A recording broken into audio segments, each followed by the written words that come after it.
Buenos días. Perdonar porque ha habido un poquito de retraso. Lo primero quiero saludar a todos los ponentes de la mesa, José Juan, Dora, Ismael, del sector retail, de Roberto Berino, Ismael de Price Waterhouse, que estaba antes trabajando en el Ministerio de Transición Ecológica, con lo cual conoce. Bueno, pues lo he dicho, buenos días, disculpar por el retraso, que acabo de venir de viaje.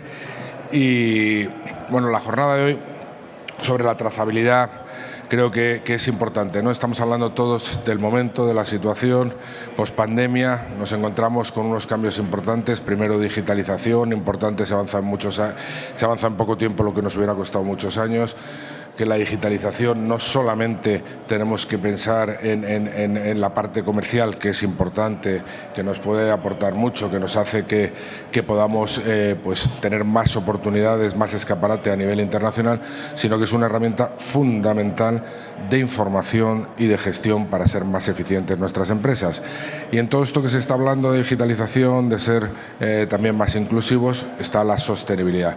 La sostenibilidad, que para ello es importante la transparencia, para ello es importante la trazabilidad, que son una de las cosas que vais a hablar. Para ello también la digitalización es importante, que nos da esa información. Yo quiero poner en valor, antes de que vuestra exposiciones, que van a ser mucho más técnicas, de esas herramientas, de lo que nos puede aportar en la parte comercial. Es decir, la parte comercial, nosotros en un momento, en un contexto de cambio, de dificultades, que después de la pandemia se ha añadido lo que estamos sufriendo ahora, encarecimiento de las materias primas, los transportes que se han alargado mucho, se han encarecido también, la inflación, que está, pues esto repercute directamente en el bolsillo de los contribuyentes, repercute directamente en la caja. Buenos días también, que veo ahí. Saludo, Fernando, Juan Carlos. El tema de del poder adquisitivo de los ciudadanos, con lo cual puede repercutir en el consumo, y el consumo para nosotros es fundamental. Para ello hay varias herramientas, ¿no?, para intentar compensarlo. Por un lado tenemos el tema de la digitalización para ser más eficientes, es decir, más competitivos. Por otro lado tenemos los fondos europeos, que deberían avanzar más deprisa, porque es una palanca importante para esa transformación y adaptación de nuestras empresas e inversión. Y tenemos bueno, la internacionalización, decía, y la digitalización. La internacionalización es clave también para aumentar el mercado, para tener más oportunidades de ventas, para diversificar el riesgo.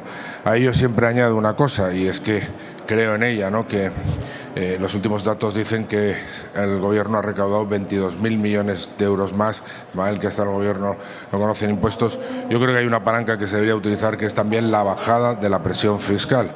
Está demostrado que cuanto menor, si hay menor presión fiscal, evidentemente cubriendo los mínimos de servicios que hay que dar, se incrementa la actividad económica, o compensa por lo menos en este caso la subida de la inflación, y eso hace que se mantenga la actividad. Y si hay actividad, se recauda más, pero por incremento de la actividad, no por incremento de la presión fiscal. Creo que es importante. Y tenemos una oportunidad ahora en este contexto, que la oportunidad es, cuando hablamos de sostenibilidad, evidentemente la primera sostenibilidad es la financiera, porque si nuestras empresas no son sostenibles financieramente, lo demás no llegará. Pero la sostenibilidad, cuando hablamos, evidentemente, de los productos que hay que utilizar, respeto a los derechos humanos, todo esto, pero también no nos olvidemos que la calidad es sostenibilidad. Porque apostar por calidad con nuestras industrias, con lo que producimos aquí dentro de España, o en lo de proximidad, evidentemente estamos apostando por un modelo de negocio que es más producir prendas de calidad, es decir, menos volumen, por lo tanto consumimos menos recursos del planeta, y al ser prendas de más durabilidad se generan menos residuos en el planeta. Entonces, no nos olvidemos de esto, de poner en valor lo que llevamos haciendo muchos años, que no es poner puertas al campo, que se puede hacer dentro y fuera de nuestras fronteras, pero que la apuesta a la calidad es el primer paso para la sostenibilidad, evidentemente con todo lo demás que decimos de los productos que se utilizan, del respeto a los derechos humanos y tal, pero que es un activo que tenemos, que hay que ponerlo en valor, que hay que defenderlo, y que bueno, pues el modelo de negocio que llevamos muchos años defendiendo tiene una oportunidad que, si lo gestionamos bien, podemos sacarlo adelante. Y no alargo más el tema, porque los importantes sois vosotros, sois los que nos vais a dar hoy esas aportaciones técnicas en cuanto a la trazabilidad, en la digitalización, qué es transparencia, qué es información para el consumidor. Ya sabéis todos que hoy día, si compramos un huevo en el supermercado, en la etiqueta que lleva, el sello que lleva, sabemos ya hasta si las gallinas han estado en granjas, si están en libertad, si están más cautivas. Bueno, pues toda esa información creo que es algo que en nuestro sector hay que incorporar y que pone en valor lo que estamos haciendo. Por lo tanto, nada más, muchas gracias y os dejo a vosotros que vamos a escuchar atentamente. Muchas gracias.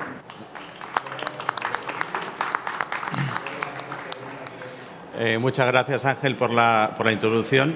Me gustaría presentar a las personas que van a acompañarme esta mañana, intentar aterrizar y hablar en un lenguaje lo más claro posible para que seamos conscientes de lo que tenemos que hacer. Y hay una fecha en la presentación que es 31 de diciembre del 2024. No es que sea el fin del mundo, pero como veréis, y lo que vamos a hablar, es una fecha sumamente importante para todo el sector y tenemos que ser conscientes de ellos. Contamos con Dora Casal. Dora es la directora ejecutiva de Roberto Berino desde el año 2019. Aterrizó en la compañía gallega para consolidar todo el proceso de transformación, con una experiencia de más de 25 años en el sector, trabajando anteriormente en Adolfo Domínguez. Y durante 17 años dirigiendo diferentes departamentos dentro de la organización, producto, marketing y retail. Buscando un poco en su biografía, me quedo con una frase que ha comentado sobre Roberto Berino: ser único, diferente, creíble, relevante y atractivo. Son las 5 claves que Dora menciona como indispensables para que una marca de moda tenga éxito en el mercado. Por otro lado, Ismael Aznar es miembro del Cuerpo Superior de Administradores Civiles del Estado. Ha ejercido desde el año 99 diferentes puestos en la Administración Estatal. Hasta hace poco, fecha, fue director general de Calidad y Evaluación Ambiental en el Ministerio de Transición Ecológica y el Reto Demográfico, y una de sus responsabilidades precisamente era el PERTE de Economía Circular, con lo cual más experto que él ahora mismo creo que no podemos contar con una mejor opción. Actualmente trabaja en Pricewaterhouse como socio de Medio Ambiente y Clima. Como os decía, la fecha del 31 de diciembre de 2024 es importante. ¿Por qué? Porque hay una legislación europea que nos va a obligar a todos a tener esa trazabilidad, tanto por parte de la empresa como para el consumidor. El consumidor cada vez está siendo más exigente y lo que nos está pidiendo es información. Está pidiendo información de dónde fabricamos, cómo fabricamos, qué materias estamos aportando, cuál es nuestra contribución al tema del CO2. Hace 2 días ha saltado una noticia que ha impactado mucho en el sector de más que deporte moda. Es que un señor dueño de Patagonia cede la empresa a una fundación para dejar de tener beneficios ellos y aportarlos al planeta. A ver, no digo que todas las empresas tengan que hacer eso, es un aspecto muy radical y es el ADN de esa empresa en concreto, pero ha salido en todos los medios. Es un claro ejemplo de que las empresas empiezan a ser muy conscientes, algunas ya hace tiempo, de este tema. Y precisamente, Ismael, quería empezar contigo con esa fecha. ¿Qué nos va a traer? ¿Qué nos obliga? ¿Qué tenemos que hacer? ¿Dónde estamos ahora mismo? Para que tengáis una referencia, un sector como el del plástico reciclado, Ecoembes, han sido 25 años para hacer todo el proceso de transformación. Estamos a día 17 de septiembre del 2022 y al 31 de diciembre de 2024 es 2 años y poco más. Ismael, si nos puedes aclarar un poco más qué tenemos que hacer y dónde estamos, te lo agradecería. Muy bien, pues muchas gracias. Si me permitís, me voy a poner de pie porque sí, presentar desde aquí sentado se me hace un poco raro y me voy a quedar aquí en el centro para estar más centrado. Tengo una presentación, espero no alargarme demasiado, pero sí que me gustaría un poco tratar de aclarar dónde estamos y hacia dónde vamos. 31 de diciembre del 24, ¿estamos preparados? Probablemente la respuesta ahora mismo es no. No estamos preparados a ningún nivel, ni la administración ni el sector, lo cual es normal y tampoco hay que asustarse. Estos procesos llevan un tiempo y, de hecho, hay todavía incertidumbres. Eso sí, el camino está claramente marcado y eso es lo que me gustaría tratar de esbozar aquí. Hay unas líneas que están claras, hay un punto de llegada más o menos claro, pero evidentemente todavía quedan aspectos por aclarar porque la normativa todavía no está adoptada. La normativa, ahora vamos a ver qué hay y qué está aprobado, qué está más o menos claro y en qué aspectos todavía son necesarios desarrollos. Y voy a centrarme, en primer lugar, voy a empezar con un esbozo del marco general que viene contenido en la estrategia textil de la Unión Europea. Voy a hablar también, porque se quería hacer hincapié en esta jornada, en la trazabilidad, voy a referirme al pasaporte digital y cómo está regulado, cómo está el embrión de regulación también en una de las normas que desarrollan esa estrategia textil de la Unión Europea. Y por último voy a concluir refiriéndome a la normativa que se ha aprobado en España, que es así, está aprobada ya, no abarca todo lo que abarca la normativa europea, pero sí algunos aspectos que son importantes en relación con la gestión de residuos. Y aunque necesita desarrollo, también indica claramente hacia dónde vamos, ¿no? Si empezamos por la estrategia textil, y no me quiero extender demasiado, la estrategia textil parte de un diagnóstico de situación, identificando cuál es la huella ambiental del sector, cuáles son los problemas ambientales que afectan al sector, haciendo especial hincapié en temas relacionados con el uso de recursos, de materias primas, de agua, pero también los residuos que supone y cuál es la situación de esos residuos actualmente. Plantea una serie de objetivos que yo me fijaría quizá en ese que he destacado ahí en negrita, 2030, que es el que resume toda la filosofía de la estrategia, ¿no?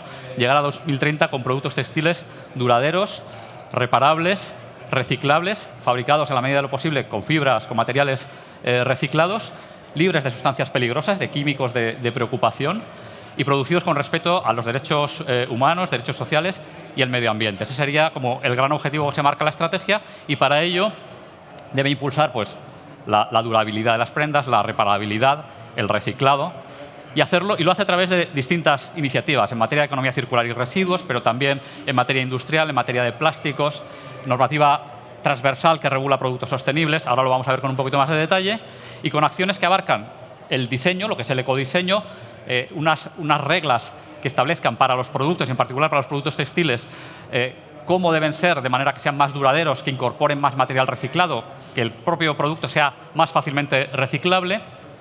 Información, transparencia, información para el consumidor, pero también para otros agentes en la cadena de valor que les permita conocer pues, la composición de los productos, dónde se han fabricado, en qué condiciones. Facilitar esa información al consumidor, pero también, como digo, a efectos de que a lo largo de toda la cadena de valor se conozca mejor ese producto y eso facilite también su gestión posterior cuando se convierta en residuo. Esa transparencia beneficia al consumidor, como decía, y además combate las prácticas de lo que se llama como greenwashing, el blanqueamiento ambiental, podríamos llamarlo, ¿no? Cuando un producto se atribuye características de sostenible, bueno para el medio ambiente, neutro en carbono. Bueno, ¿siempre es así o no? Ahora mismo no hay regulación. Esto también lo va a abordar la normativa europea. Se habla también, y hay un embrión en el reglamento de ecodiseño al que ahora me referiré, de cómo abordar el exceso de producción e ir en la línea que han adoptado ya países como Francia o incluso España de prohibir la destrucción de excedentes. La normativa europea no llega a tanto, pero sí que dice, bueno, vamos a estudiar este tema porque a lo mejor en algún momento sí que lo prohibimos. Y aborda lo que se llama la responsabilidad ampliada del productor. A mí Carmen me decía, no seas muy técnico, responsabilidad ampliada del productor son términos muy técnicos, hay que explicarlo para que todo el mundo lo entienda. Yo ya en la primera diapositiva ya he fracasado y ya he sacado la responsabilidad ampliada del productor, pero creo que es importante que el sector empiece a conocer este término, empiece a manejarlo y empiece a saber de qué se trata. Y no es otra cosa que, bueno, como ya se ha comentado, hay otros flujos de residuos que llevan tiempo aplicando esta responsabilidad ampliada del productor, como ocurre con los envases, el caso de Coembes, ¿no? Esto no es otra cosa que el productor se haga cargo de toda la gestión del producto, incluso al final de su vida útil. Es decir, yo soy responsable de este producto y cuando se convierta en un residuo voy a tener que ser responsable de que eso se gestione adecuadamente. En principio, impulsando el reciclaje, ¿no? Y eso pues, a través de una serie de mecanismos de organización, financieros, para hacerse cargo de los costes, etcétera. Eso es la responsabilidad ampliada del productor. No tiene tanto misterio. Ocurre con los envases de vidrio también, con ecovidrio, por ejemplo, o con otros flujos de residuos de aparatos eléctricos y electrónicos, el aceite, los aceites usados, los neumáticos. Para todos estos esquemas, para todos estos flujos de residuos, hay esquemas de responsabilidad ampliada del productor que se encargan de gestionar esos residuos. Parece complejo, pero hay mucha experiencia y no es tan difícil de implementar. Como digo, la estrategia de textil de la Unión Europea se va a desarrollar a través de una serie de normas, de distintas normas europeas.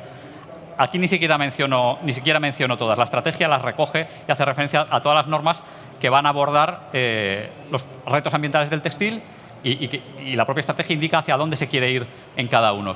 He marcado con una estrellita no los que son más importantes, sino aquellas para los cuales ya existe una propuesta de la Comisión que está en tramitación. Ninguna de estas normas está aprobada y por eso digo que ahora mismo hay incertidumbres. No sabemos, tiene todo un procedimiento legislativo. Como veis, para algunas ni siquiera hay propuesta, pero para las que hay propuestas, la negociación en el Consejo entre los Estados miembros o en el Parlamento Europeo puede dar lugar a cambios. Y no solamente eso, sino que además muchas de ellas después requerirán de desarrollos específicos, por lo cual todos los detalles ni siquiera van a estar contenidos en esas normas cuando estén aprobadas. Sí que es muy importante, como digo, las que tienen estrellitas son las que tienen ya una propuesta. De ellas es muy importante la primera, el Reglamento de Ecodiseño para Productos Sostenibles. Dos ideas muy claras. Este es un reglamento marco que establece unas ideas muy generales sobre qué debe ser el ecodiseño, sobre qué información de los productos tiene que haber asociada a cada producto, y ahí está el tema del pasaporte digital, ahí es donde está regulado el pasaporte digital, en ese reglamento de ecodiseño. Pero es un reglamento marco que después necesitará de un desarrollo a través de otras normas que irá aprobando la Comisión una vez ese reglamento esté aprobado. Por tanto, no todo va a estar ahí. Y una segunda idea es que es un reglamento para cualquier tipo de producto. Es un reglamento que va a abarcar el ecodiseño de cualquier tipo de producto. Prendas textiles, pero también aparatos electrónicos, por ejemplo, o electrodomésticos. Por tanto, es necesariamente muy general. Si vais ahí, vais a decir, bueno, ¿y dónde está el textil? Es que no está el textil. Es muy horizontal. Posteriormente, lo que hace es habilitar a la Comisión para que adopte normas de desarrollo, y ahí es donde se prevé que la Comisión adopte una norma específica de desarrollo, un acto delegado para el sector textil, pero respetando evidentemente todos los principios que están ahí, que ya te indican hacia dónde van a ir las cosas y que no es muy distinto de lo que os acabo de comentar, ¿no? Reparabilidad y durabilidad de las prendas, incorporación de material reciclado, facilitar la reciclabilidad. Quizá abordar estos temas de responsabilidad ampliada del productor, aunque más probablemente eso se abordará en la revisión de la Directiva de Residuos. Ahí, como todavía no tenemos propuesta, desconocemos un poco por dónde va a ir, pero en principio es ahí donde debe abordar la responsabilidad ampliada del productor. En definitiva, el reglamento de ecodiseño es extremadamente importante, pero requerirá desarrollo específico por productos. Hay otras normas. Como veis, ya aprobada la propuesta de la Directiva de Emisiones Industriales, que tiene que ver más con las instalaciones de fabricación, con las fábricas de cualquier tipo de producto, pero también afectaría al textil, o el reglamento de traslado de residuos, que ya está en marcha y que va a limitar la capacidad para exportar textil a terceros países, para exportar residuos textiles, ¿no? Y aquí entramos con la cuestión de esas prendas de segunda mano, ¿no? Que esa ropa que se recoge y que se exporta como ropa usada, pues por un lado abordar cuándo es ropa usada y cuándo es residuo, y por otro lado limitar la exportación como residuos si el país receptor, si es un país fuera de la OCDE, no admite expresamente que quiere recibir esos residuos. Por tanto, ahí va a haber elementos que, aunque no sean normativa propia del sector, van a incidir también en cómo se gestionan los residuos y va a motivar, va a provocar transformaciones a la hora de gestionarlos a nivel europeo. Como digo, de estas normas hay otras, el reglamento REACH, que es de químicos, productos químicos, sustancias químicas, que en ocasiones pueden encontrarse en las prendas. Una iniciativa para reducir la liberación no intencionada de microplásticos. La iniciativa sobre Green Claims, que veremos si es un reglamento que es a lo que me refería antes sobre el greenwashing, que no puede atribuirse a un producto el carácter de sostenible o de verde si realmente no lo es. Eso lo regulará la normativa europea. Y muy importante la revisión de la Directiva de Residuos, que no sabemos cuándo se va a llevar a cabo. Había un calendario de que se aprobara una propuesta en este año, pero probablemente va con retraso. Es probable que se retrase al año que viene. O veremos, y ahí se abordaría la responsabilidad ampliada del productor o los objetivos de reciclado y reutilización para productos textiles. Unas palabras sobre el pasaporte digital. Como digo, está contenido en el reglamento de ecodiseño. Hay algunos elementos que ya sabemos, por lo menos ya tenemos alguna indicación de por dónde tienen que ir. Tiene que ser tiene una serie de funciones, ¿no?, de facilitar información para consumidores, para las propias autoridades públicas, puede servirles para rediseñar sus políticas, no me detengo en eso. Pero a los aspectos más prácticos, al final es un instrumento que va a recoger información, va a permitir procesarla y compartirla.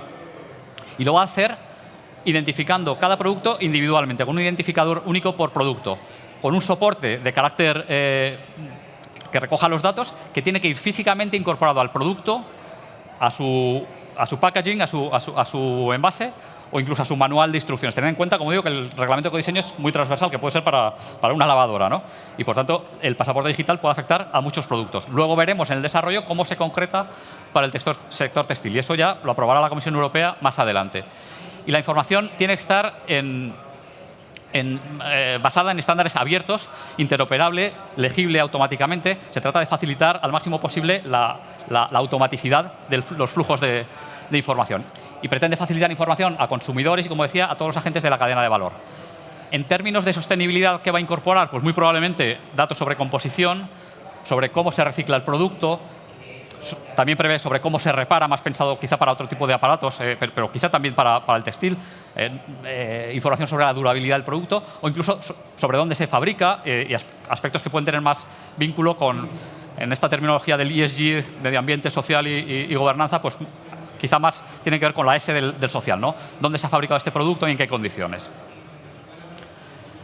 ¿Por qué puede ser interesante para el sector textil? Esto no debe verse, el pasaporte digital no debe verse como una amenaza. Evidentemente es una nueva regulación que va a imponer unas obligaciones, pero puede ayudar al sector textil a realizar un mejor seguimiento de los procesos y detectar dónde hay debilidades y dónde puede haber oportunidades de mejora, a luchar contra las falsificaciones, porque vamos a tener una identificación clara de cada producto, a garantizar un level playing field, evitar el greenwashing, facilitar información y reforzar la honestidad y la transparencia de los productos, y a prolongar la vida útil, como decía Ángel, apostar por la calidad, por prendas más durables y que eso se vea reflejado en ese pasaporte. Esta prenda es una prenda, la normativa, se prevé que la normativa comunitaria establezca un índice de durabilidad, igual que tenemos ahora de eficiencia para los electrodomésticos con la A, la B, la C, pues que haya también un índice de durabilidad de los productos, quizá también incorporable a los textiles.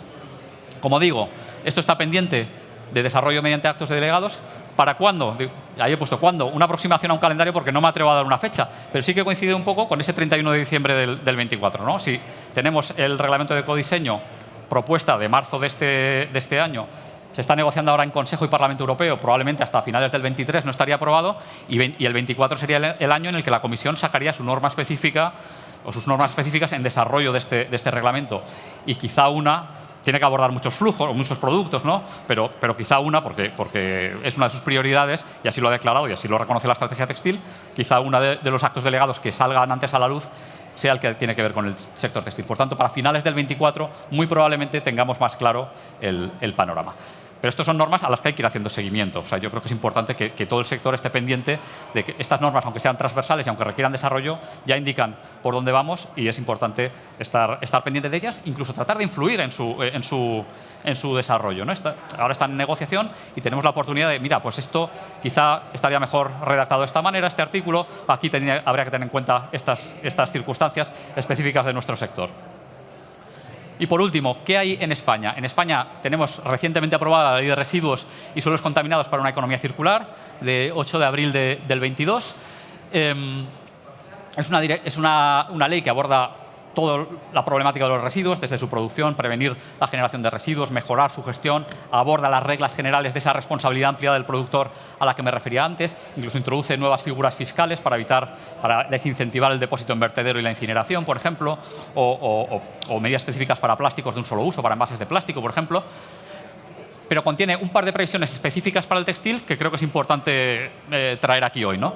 Que, por un lado, recogida separada de textil a partir del 1 de enero del 25, volvemos a coincidir en ese horizonte de final del 24, principios del 25, y desarrollo mediante Real Decreto de esas reglas de responsabilidad ampliada del productor para el sector textil en 3 años desde la entrada en vigor de la ley. 3 años desde la entrada en vigor de la ley, nos ponemos en abril del 25. Por tanto, en ese primer semestre del 25, ahí ya estará mucho más claro, ya estarán en vigor normas que afectarán claramente al sector textil. Esa responsabilidad ampliada del productor, España ya la recoge en la Ley de Residuos, como digo, la tendrá que desarrollar mediante Real Decreto, aun cuando la normativa europea no la recoge. Atención, porque la recogida separada sí que la exige la directiva europea. La responsabilidad ampliada del productor, la Comisión ha anunciado que lo va a abordar, pero España se ha anticipado. Y en esto vamos por delante en cuanto a normativa y existe esa previsión de que en 3 años haya un Real Decreto, y ahí sí que claramente el sector pues, también se tiene que posicionar para ver y hablar con la Administración, bueno, a ver cómo abordamos esto, tener en cuenta estas características, estas circunstancias del sector,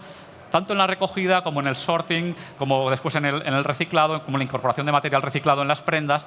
Todo eso va a ser muy importante porque la Administración necesita saber en qué condiciones opera el sector para hacer una buena norma, ¿no? Y os animo a que tengáis interlocución con la Administración. Y un último apunte sobre el PERTE de economía circular.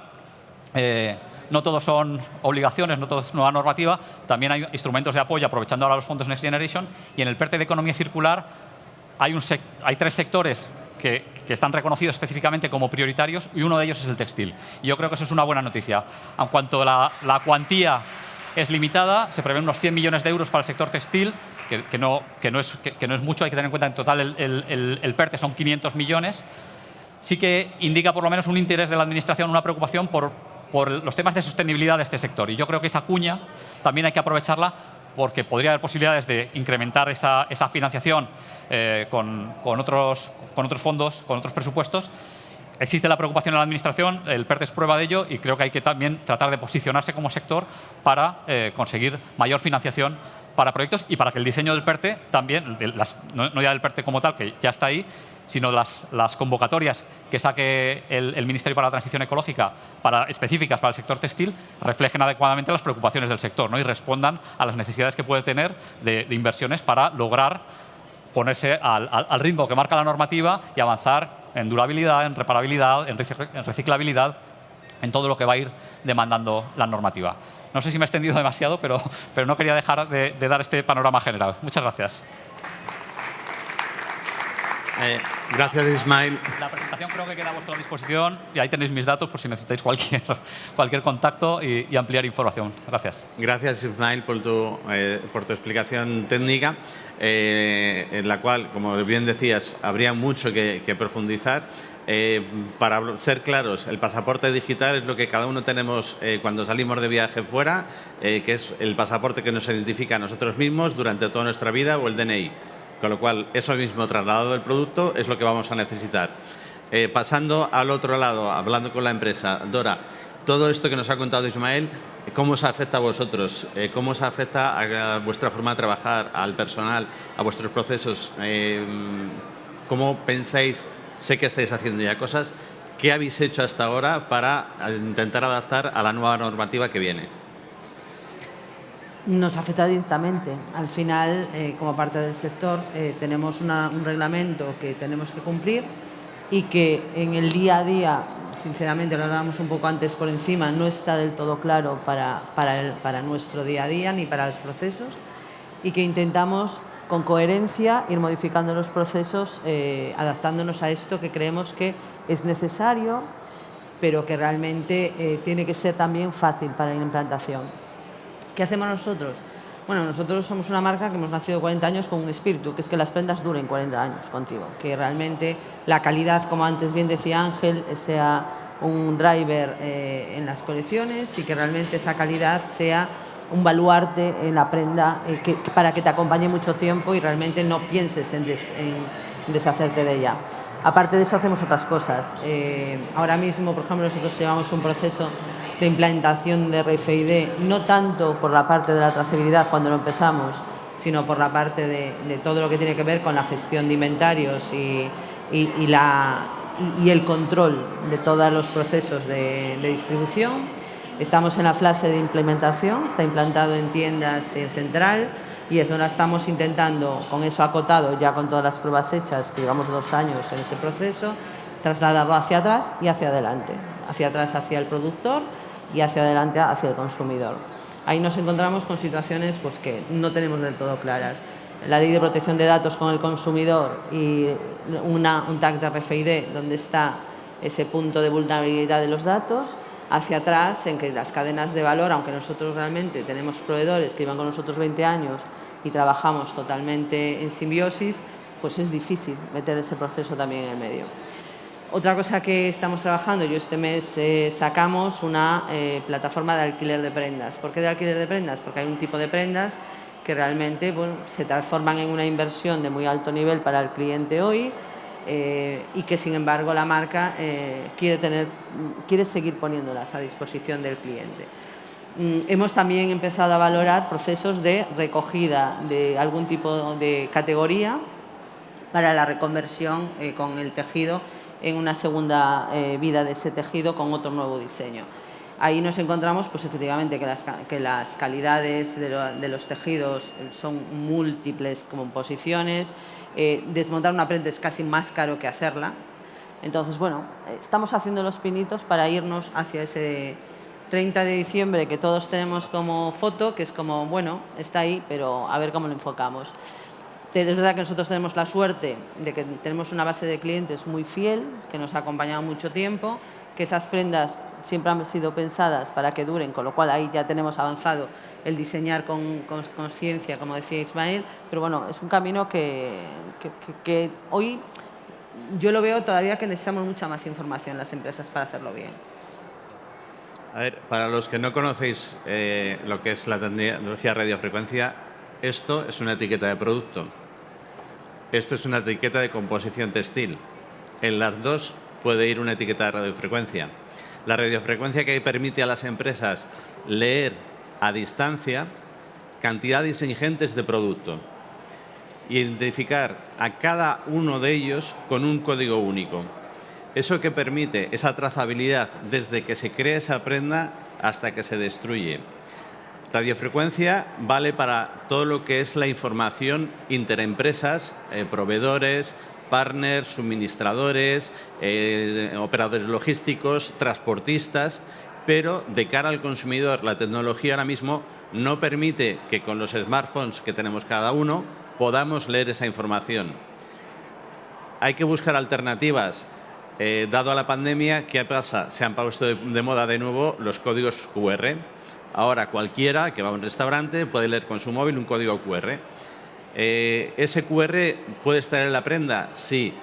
¿Dónde debe estar? La prenda tiene que tener un proceso de vida y ese código QR tiene que estar hasta ese final del proceso de vida.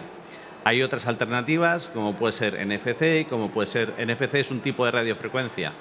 ¿Qué diferencia hay? Cuando vais a un hotel, pasáis la tarjeta por delante de la puerta, eso es radiofrecuencia y es NFC. La diferencia es que se lee máximo a 10 centímetros de distancia. La diferencia fundamental es que con cualquier smartphone, cualquiera podéis tener acceso a esa información. Hay otra parte importante, que ahora mismo toda la información que aparece en estas etiquetas, las empresas ponen su composición, origen, etc. Cuando esa información esté disponible para el consumidor, tiene que haber una certificación de que esa información es real. Con lo cual, ya no vale, como hablaba bien Ismael, el greenwashing, que somos ecológicos, somos tal, y luego gastamos 200, 300 litros en hacernos unos vaqueros. Eso ya no nos vale y la empresa tendrá que certificar que esa información es válida. Desde Moda España, no sé si conocéis, algunos imagino que sí, el proyecto que ya se está haciendo desde hace tiempo con la Fábrica Nacional de Moneda y Timbre, en la cual hay unas etiquetas en las cuales te certifican que el producto está o diseñado en España o está fabricado en España. Esa etiqueta es la etiqueta colgante que lleva el producto. ¿Qué pasa? Yo vendo el producto y esa etiqueta desaparece la trazabilidad. La tecnología o la solución que hay que buscar es que lo que se implemente sea válido hasta el momento que comentaba Ismael, vayamos a reciclar ese producto o utilizar un mercado de segunda mano, de que la gente pueda tener esa información. Entonces hay diferentes opciones de combinación de tecnologías para que tanto las empresas en todo el ciclo de vida de ese producto y los consumidores puedan tener acceso a esa información. Es un gran reto porque pensar que, por ejemplo, un código QR, si lo estampáis en una prenda, pensar en una camiseta. Una camiseta la vais a meter a la lavadora, un código QR impreso, durará X lavados. Pero pensar en prendas como un calcetín, en donde colocamos una etiqueta. Cuando estamos hablando de chaquetas, camisas, etcétera, es mucho más fácil. Pero pensar que todo producto, centrándonos en nuestro sector, que es el textil, tiene que ir identificado. Entonces, hay una problemática que se está trabajando con empresas para poder determinar qué sistemas podemos utilizar para poder llegar a eso. Esa fiabilidad la pide el consumidor. El consumidor ya no se fía que le digas que esto lo has fabricado en determinado sitio. Vamos a necesitar que esa huella de carbono que a las empresas les va a costar más si fabrican fuera de Europa o fuera de España, van a tener que pagar unas tasas por esa tasa de carbono, con lo cual toda la desglobalización que se está produciendo, algunas empresas incluso reconocen que les está saliendo más favorable producir localmente que con todas las limitaciones que hay ahora mismo. Sabéis que en China nos cierran el puerto de Shanghái y nos bloquean a medio mundo. Llega el canal de Suez, se pone un barco en medio y nos tienen durante meses sin componentes. Entonces, el depender de elementos externos, no hablo de guerra de Ucrania ni estas cosas, sino, bueno, pues el mundo es como es, lo que tenemos que buscar es soluciones. Pero las soluciones, lo que os acabo de enseñar, esto no es la solución. La solución es que las empresas, como bien ha comentado Dora, cambien sus procesos, hagan sus transformaciones. Entonces, es preciso que las empresas desde ya se planteen que tienen no que cambiar, sino transformar su forma de trabajar hasta la fecha. Entonces, comentaba Dora que están con un tema de productos que podéis alquilar por el alto precio. ¿Os planteáis el tema de vosotros mismos, como algunas marcas ya están haciendo, trabajar vosotros la segunda mano como opción? Por ejemplo, IKEA, sabéis que ha empezado este proceso ya de que tú les llevas los muebles, ellos los reparan y te vuelven a vender estos muebles. Inditex hizo algo, pero estaba más enfocado al tema del reciclaje. Tú le llevabas las prendas a las tiendas y ellos las reciclaban. Pero hablo más de ese mercado de segunda mano. Si vosotros os planteáis, por vuestro tipo de producto, que hablas de la durabilidad, la posibilidad de, oye, puede ser un nicho de mercado, una oportunidad de darle un valor añadido al producto de Roberto Berino. Sí, a ver, dentro de la hoja de ruta que hemos trazado en esa área, lo primero es identificación de prendas. Una vez identificadas esas prendas, podemos también trabajar esa parte. Entonces, hemos desagregado el plan como en dos partes. Uno es, hay prendas que yo vendo, ¿qué pasa con ellas una vez que las vendo? Pues habrá que recogerlas, habrá que reconvertirlas o habrá que gestionarlas. Dentro de eso entra lo que te decía antes, la posibilidad de reconvertir prendas por su alto valor de tejido en otra segunda prenda, y también entra efectivamente el de determinadas prendas darle una segunda vida. Y la otra parte es, hay determinadas prendas que sabemos que son muy valoradas en la marca, pero que efectivamente son pues para evento muy especial, que ahí entra la plataforma de alquiler que estará en los próximos días ya en marcha. Entonces sí que son pequeñas acciones dentro de un plan global, porque al final efectivamente todos tenemos que hacer los deberes al 2025, pero el problema no es solo hasta el 2025 y no se trata solo de un tema de hacer los deberes. Aquí realmente es que efectivamente como empresa sí que tenemos una serie de responsabilidades. Como valor de producto, si realmente yo creo que mi producto vale para que esté en el armario emocional de una persona, como nosotros llamamos a las prendas que tú tienes en tu armario muchos años, pues tú puedes decidir que no esté, pero puede estar en el de otra persona. Entonces, todos esos procesos entran dentro de los valores que nosotros estamos reforzando, que son de la compañía de hace 40 años, pero que ahora mismo están tan de moda. Porque hay un momento que Roberto se reía y tiene razón, es que ahora está de moda que las prendas duren mucho. Yo llevo peleando que las prendas duren mucho tiempo. Ahora estamos de moda, digo, no, siempre ha estado de moda, porque si no, no estarías aquí desde hace 40 años. Pero es verdad que la concienciación al final tarda en calar, y cuando cala, como ahora. Es decir, de repente tenemos un montón de sequía, un montón de desastres naturales, aparte de guerras y demás, y de repente decimos, que se nos deshiela en el Ártico. El Ártico lleva deshielándose tiempo. Entonces parece que, bueno, el momento de la concienciación en la moda ha calado. El slow fashion por fin lo podemos ver como una ventaja y no solamente como algo que hacen unos cuantos diseñadores, y creo que ahí está un poquito la diferencia del sector. Pensamos internamente que el sector todavía no está concienciado, Ismael. Tú que has estado en la parte de la administración, ¿cómo crees que los gobiernos nacionales, autonómicos, locales, deberían, o la propia organización empresarial, podría ayudar al sector a que esto realmente, con esas cantidades que has hablado antes disponibles con las ayudas europeas, temas de PERTE, otras opciones que puede haber, ¿cómo deberían plantearse el poder ayudar y que sean más claros de que estas ayudas existen y que están disponibles y que es una pena que se desaproveche lo que ahora mismo tenemos posibilidades en el sector de poder aprovechar para, lo que decía antes, dar una transformación al sector, que realmente es lo que necesitamos? Bueno, yo creo que es fundamental la interlocución, ¿no?, entre el sector público y el sector privado. Y partiendo de que, como decía antes, es normal que ahora mismo estemos todos a lo mejor un poco perdidos con toda esta serie de normativa que viene por delante, al mismo tiempo ayudas que están desarrollando, pero que tampoco sabemos exactamente qué forma van a tener las convocatorias. Es muy importante, precisamente en este momento, que el sector y la administración hablen y vayan de la mano. Y yo creo que tenemos la suerte en España de que, por lo menos es la impresión que tengo, mi experiencia, tanto como exdirector general, como ahora mismo desde el sector privado, desde PwC, creo que tenemos la suerte de que en ambos lados existe ese convencimiento y se puede dar ese diálogo. Creo que hay condiciones muy propicias.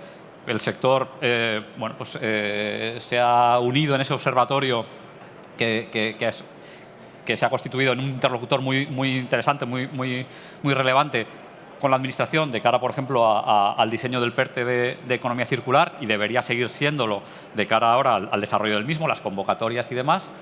Pero también hay que aprovechar pues, ese buen clima para tratar de abordar con la Administración toda esta normativa, el desarrollo de toda esta normativa que viene por delante, porque todo debe ser coherente. Quiero decir, vamos a pedir al sector esto en la normativa, que gestione sus residuos a través de la responsabilidad ampliada del productor, que mejore el diseño de las prendas sobre la base de estos objetivos o de estas líneas, y vamos a apoyarlo con estas medidas, ¿no? Todo eso debe ser coherente, la Administración es consciente, el sector es el primero que está interesado en que así sea, y el diálogo existe. Entonces yo creo que eso hay que aprovecharlo. Y luego hay otros que podemos también ayudar a diseñar las herramientas y a llegar al detalle. Yo creo que ese ecosistema contamos con él en España. En España existe un sector textil también que tiene oportunidades asociadas a este proceso, por los temas de calidad, por revitalizar también industria local de hilado. Si recogemos aquí el material, si recogemos aquí los residuos y los tratamos adecuadamente, y al mismo tiempo tenemos normas que nos exigen incorporación de material reciclado, todo eso puede generar más actividad económica en España y más empleo. Y tenemos que ser capaces de aprovechar esa oportunidad. Gracias, Ismael. No quería dejar sin tratar, y creo que es una parte fundamental, estamos hablando de tecnología, estamos hablando de soluciones, etiquetas, legislación, pero al final esto lo tienen que llevar a cabo personas, equipos humanos, personas que a lo mejor llevan trabajando muchos años en las empresas que tienen forma de trabajar de una determinada forma.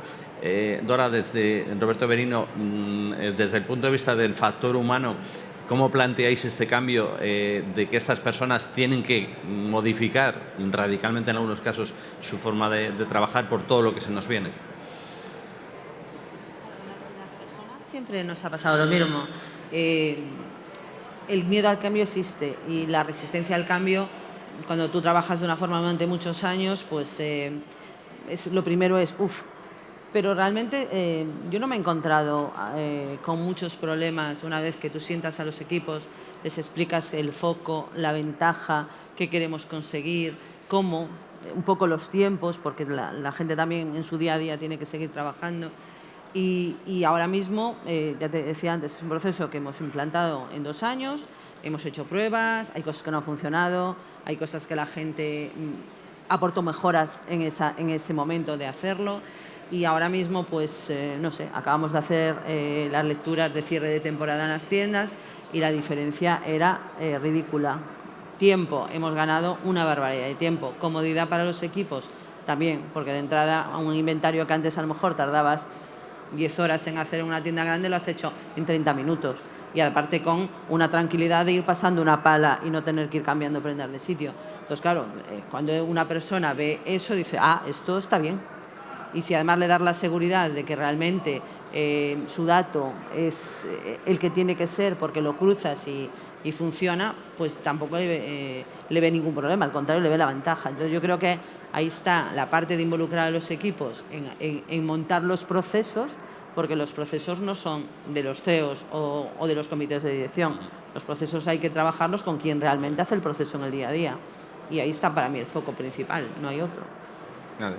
Bueno, un poco como resumen de lo que hemos hablado, como os decía, el sector no se tiene que adaptar, se tiene que transformar. La diferencia va a ser muy grande. La tecnología es una herramienta en la que es necesaria para conseguir las metas que queremos, pero como comentábamos ahora en el caso de Roberto Merino, el factor humano es muy importante.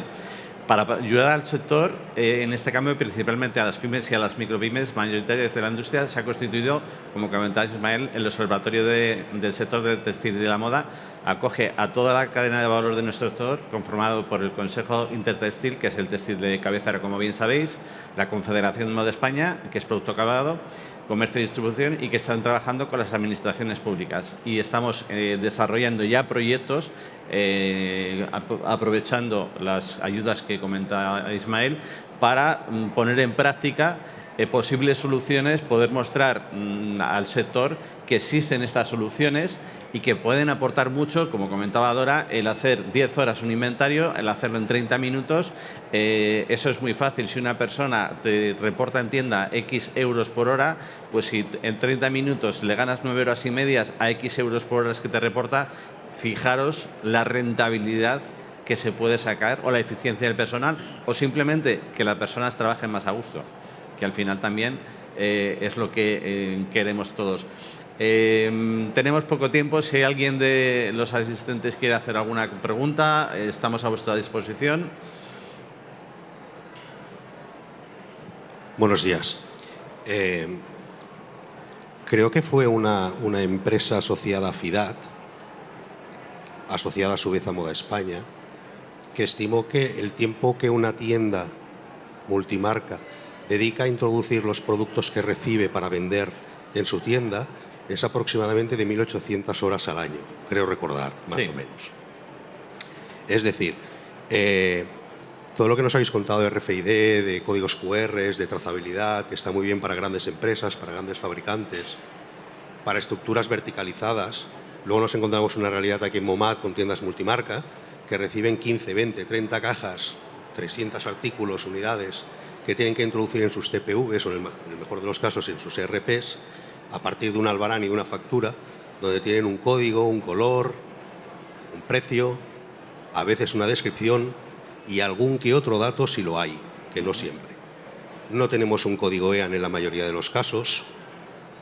En otras estos códigos EAN son dudosos. También. Entonces, claro, mi pregunta es, ¿todo esto no está dejando, no un poco, sino bastante al margen al pequeño comercio, en el sentido de que, ¿cómo vamos a tener trazabilidad hasta el último momento si luego la tienda no puede compartir, aunque quisiera, unos datos con sus proveedores? Porque ese enlace de referencia, que sería ese código EAN, para decirte, pues mira, yo estoy vendiendo esto lo he vendido en 15 días, aquí he respetado el precio, aquí lo he puesto en promoción, aquí... Claro, estamos hablando de que vamos a tener que destruir los sobrantes. Bueno, yo si lo tengo en tienda, ya no es mío, me desentiendo, y como no sé lo que hay en tienda, tampoco no hago nada. Entonces, ¿qué pasa con estas pequeñas y medianas empresas, que son los comercios? ¿Cómo les afecta todo esto?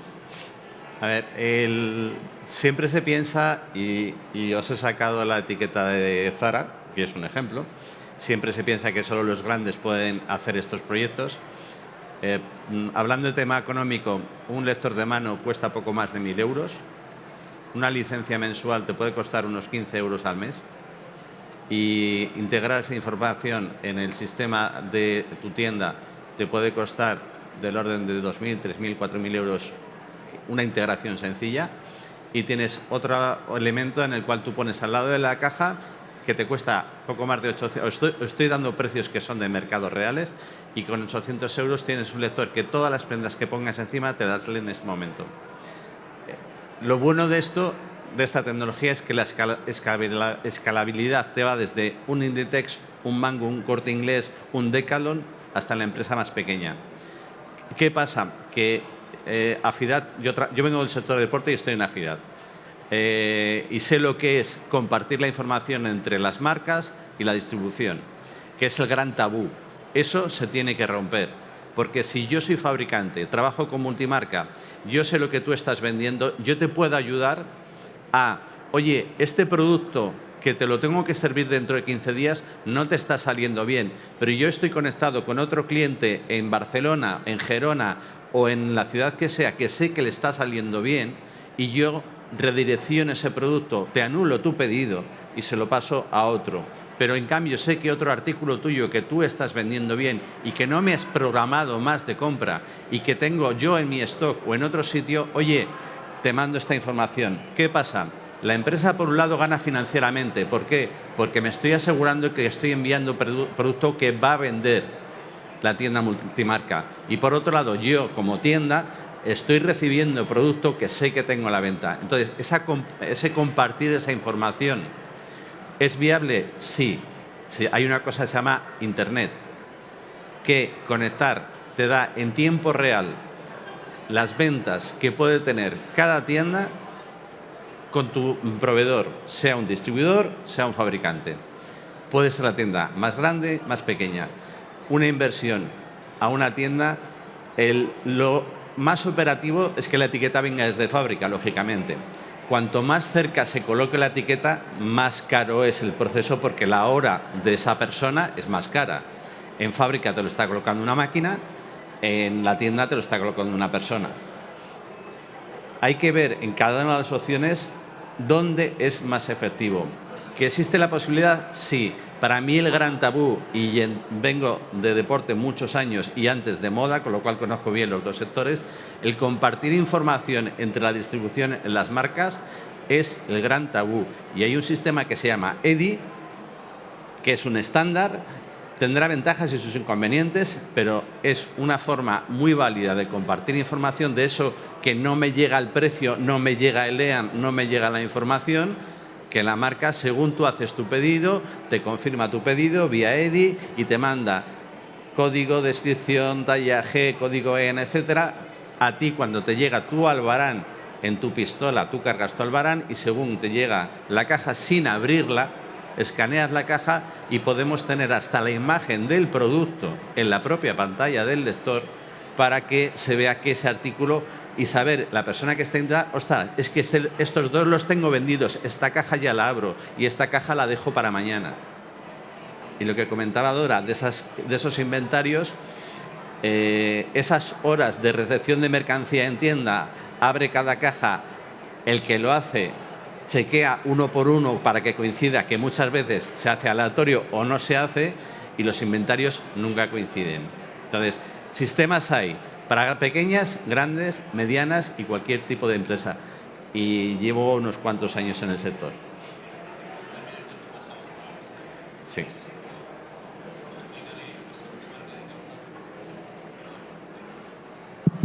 Perdón, decía que el sector del deporte realmente es de los más avanzados. Explícale a según qué marca de calzado de moda que le envíe un archivo PRICAT y que te dirán, oye, ¿y eso qué es? Explícaselo, y aún así que mi RP no me lo puede hacer, o me lo puedo hacer con estos datos sí y estos no, o te envío 3 documentos y con los 3 hazte tú uno. No es tan fácil. La parte tecnológica... Yo no he dicho que sea fácil, que la solución existir existe. Sí, que hay que trabajar en ello, sí. O sea, no es un plug and play, que hay que trabajar, y luego nos encontramos, yo en mi consultoría, que los RPs, unos trabaja con SAP, Microsoft, y el otro el que le ha hecho su cuñado. Es la realidad del mercado, y lo que tenemos que ser es capaces de adaptarnos a cada uno de ellos. Para mí, el principal problema es ese trasvase de información entre distribución y marca. En deporte algo hay, pero no penséis que es... De la nomenclatura hablamos otro día. También, también. Sí. Creo que estamos fuera del tiempo. Ángel, si quieres cerrar la mesa redonda. Pues muchas gracias, José Juan, por tu moderación. Dora, gracias también por vuestras aportaciones y experiencias, que sí es importante, enriquecedor. Ismael también. Además, ahora te has pasado al otro lado de la mesa, con lo cual conoces los dos y eso es importante porque también pues complementa y sabes desde un lado lo que hay, qué es lo que se quiere gestionar y aportar con toda la buena voluntad del mundo, y desde el otro lado la necesidad real, ¿no?, que es las que hay que casar. Bueno, se ha hablado aquí de la importancia, todos tenemos claro que es la durabilidad basada en la calidad, pero el consumidor y la economía se basa en la confianza y para eso es necesario la información, la transparencia, que es a través de esta etiqueta donde lo podemos hacer, transmitir y poner en valor en eso en lo que creemos que es la calidad, que es un elemento diferenciador y es por ahí por donde tenemos que apostar. Y respecto a las dudas que decías ahora en tus preguntas, pensemos que aquí luego hay una cuestión de actitud. Primero, el beneficio propio.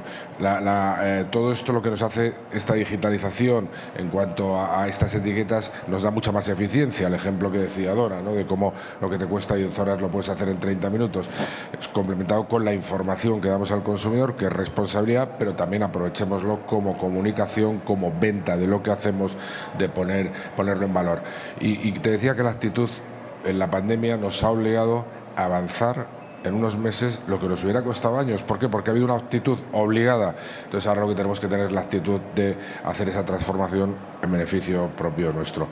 Muchas gracias a todos, gracias a los ponentes de la mesa, al moderador y a vosotros por vuestra asistencia. Hasta pronto.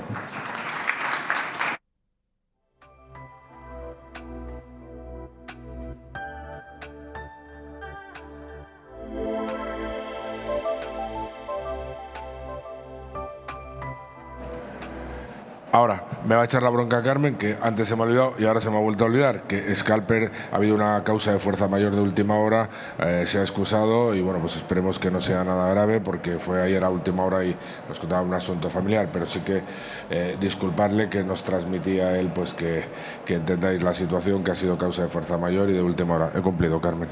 Gracias.